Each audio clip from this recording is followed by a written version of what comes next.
Welcome to Fabulous Friday with me, Alex V. Today we are going to talk about a couple of things that you do when you are in a long-term relationship or you're married. So the first thing that I want to talk about is TV shows.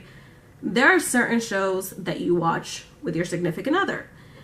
These shows are completely off limits to watch by yourself. If you are truly in love with this person and this relationship is the real deal, even contemplating, watching the show without them makes you feel extremely guilty.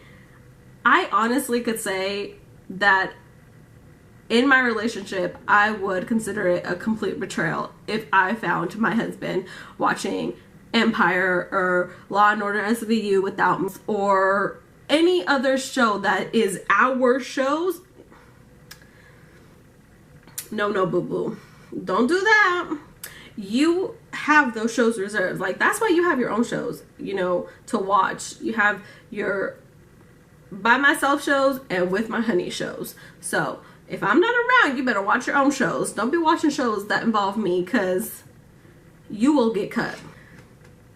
So sharing the bathroom is something that over time you just don't care.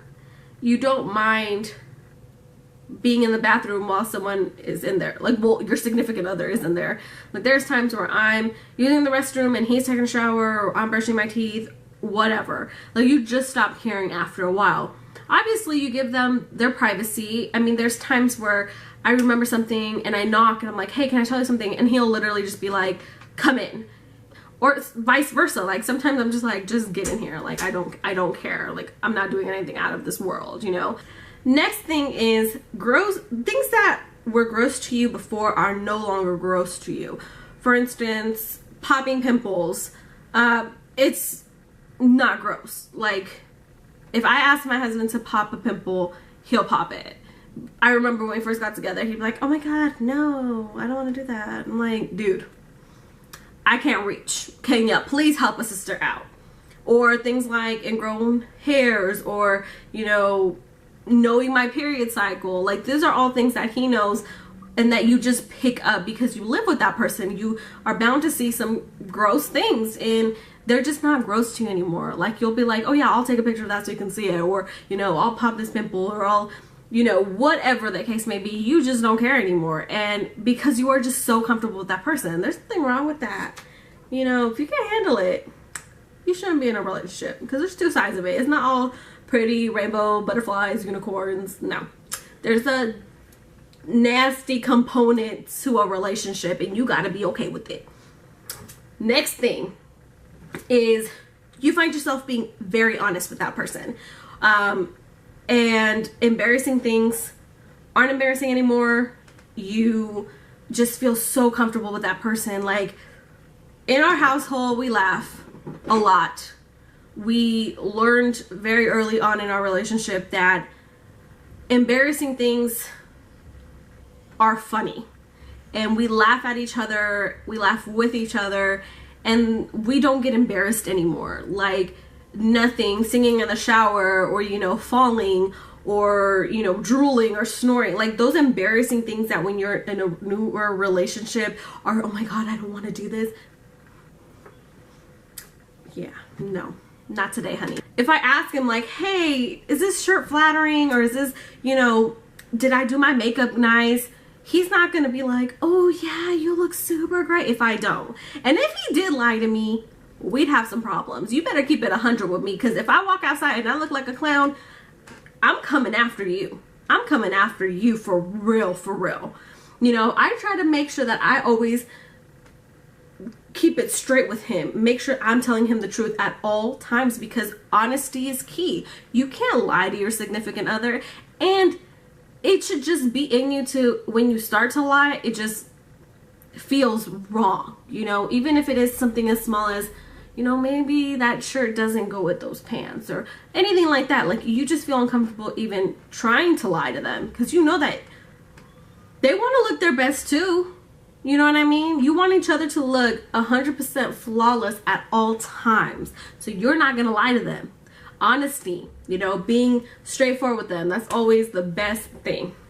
I know that was kind of a long one and it had like 3 parts to it, but roll with me. Roll with me. I hope I'm making sense.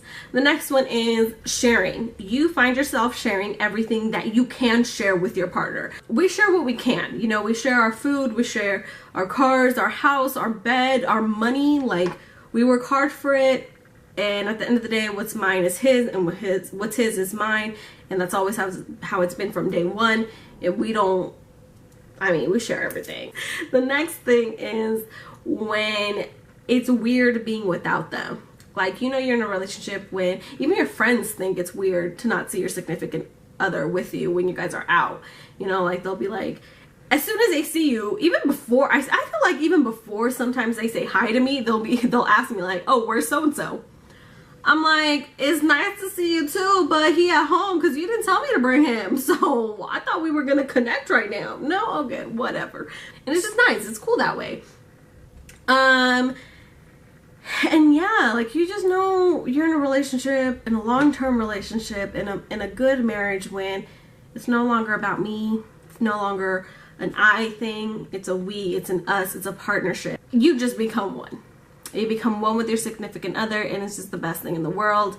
For all you lovebirds out there that are in a good relationship, in a serious relationship, keep it down. If you're not married yet, y'all better lock it down. Don't let them get away. I wifed him up real quick as soon as I could. So, you know, just make sure to keep each other positive and you know, none of these things are necessarily bad things. You know, the good, the bad, the ugly, it's all part of it. And I mean, when you're in a long-term relationship, you have your lows, but you definitely have your highs. And boy, are those highs worth everything. You know, sharing a bathroom, they're worth, you know, the nasty pimple pops, or the snoring, or the drooling, or the, you know, falling, or the laughing so hard you almost have to pee yourself. Like, it's all worth it. So hope you guys enjoyed this video. I know I talked a lot, rambled a lot, and for all my single people, be patient, you know, love yourself, be kind to yourself, and you don't have to look and look and look. When the time is right, you will find that person that makes you happy. And if being by yourself is what makes you happy, kudos to you. You don't have to put up with anyone. On that note, have a wonderful rest of your week. Make sure to subscribe, comment, like, share, and I will see you guys next week.